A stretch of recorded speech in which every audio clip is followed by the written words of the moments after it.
Ce voyage a été marqué par plusieurs points forts.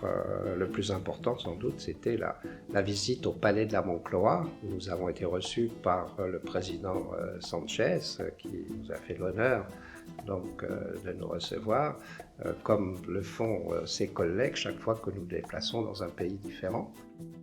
Et pour les chefs d'État et pour le président Sanchez, ça a été le cas, c'est l'occasion de remercier le chef du pays pour tous ses efforts pour assurer le bien-être du chef d'État, pour aussi faire en sorte que les réceptions officielles soient de grande réussite. Vous savez que Talleyrand disait à Napoléon « Donnez-moi de bons cuisiniers, je vous ferai de bons traités ».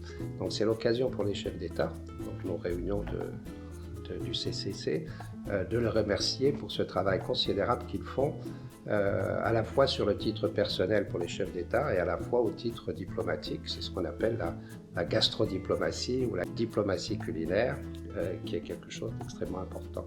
Un autre moment important a été le dîner de charité que nous avons organisé à l'hôtel Ritz Mandarin Oriental, pour l'association du chef José Andrés qui s'appelle le World Central Kitchen. Nous avons eu l'honneur d'avoir la visite de José Andrés avant sa visite en Ukraine auprès du président Zelensky. José Andrés a créé une association qui permet de venir en aide à tous les réfugiés, à toutes les victimes de conflits, les victimes de catastrophes écologiques, pour venir nourrir ces populations. Donc il a mobilisé un certain nombre de chefs et surtout développer tout un système de cuisine mobile pour pouvoir venir en aide à ces personnes qui sont touchées par des guerres ou par des catastrophes. Donc le dîner que nous avons organisé a eu pour but donc, de récolter des fonds, de lever des fonds pour cette association et nous sommes très fiers de participer à cette action formidable du chef José Andrés.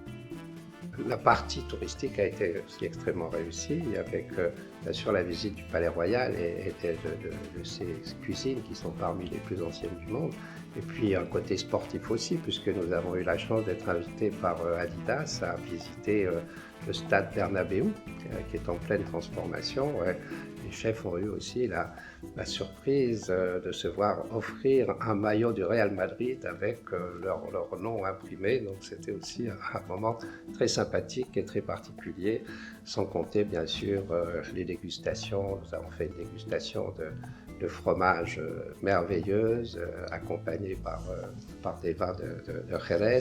Nous avons également la chance d'être reçus à Séville, à l'Hacienda Guzmán, qui est une hacienda qui produit la meilleure huile d'olive d'Espagne, une des meilleures du monde. Et ce qui était très particulier pour nous, vraiment une surprise, c'est que nous avons appris que cette hacienda a été bâtie par le fils de Christophe Colomb. Donc c'est pour vous dire l'intérêt historique de cette visite, où nous avons pu voir des pressoirs qui datent de plusieurs siècles. Cette hacienda a également une collection unique d'oliviers, d'une centaine de sortes d'oliviers.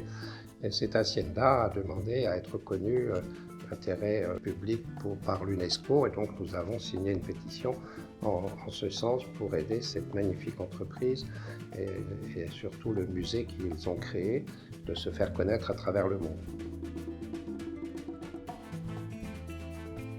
Nous avons fait aussi une visite formidable à Rabuco bien connu pour son jambon merveilleux.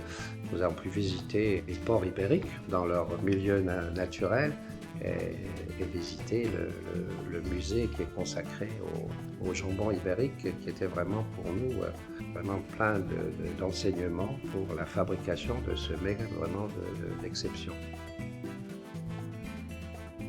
Les chefs ont non seulement dégusté quelques spécialités espagnoles, mais ils ont eu aussi l'occasion de la pratiquer, puisque nous avons eu la chance que le chef du Ritz Mandarin Oriental montre aux chefs comment faire le véritable gazpacho, le gazpacho de sa maman, nous a-t-il dit.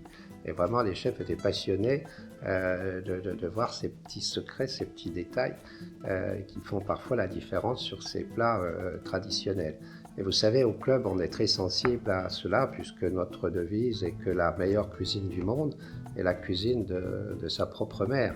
Donc là, c'était vraiment le cas de ce chef Sergio de la Plata qui nous a montré comment faire, qui a montré au chef comment faire la recette de sa maman. Pour moi, c'était vraiment une grande joie de réunir les chefs des chefs pour la première fois en Espagne. Nous avons parcouru le monde, mais l'Espagne était un des derniers pays qui ne nous avait pas accueillis. Donc, nous avons pris beaucoup de plaisir, et les chefs également, à visiter ce grand et beau pays touristique et gastronomique. Je crois que l'un ne va pas sans l'autre.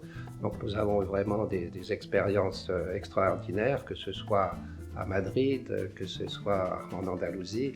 Nous avons pu découvrir des produits d'exception chez nos partenaires, des fromages magnifiques, une huile d'olive primée parmi les meilleurs du monde, le jambon bien sûr, le fameux jambon Rabuco.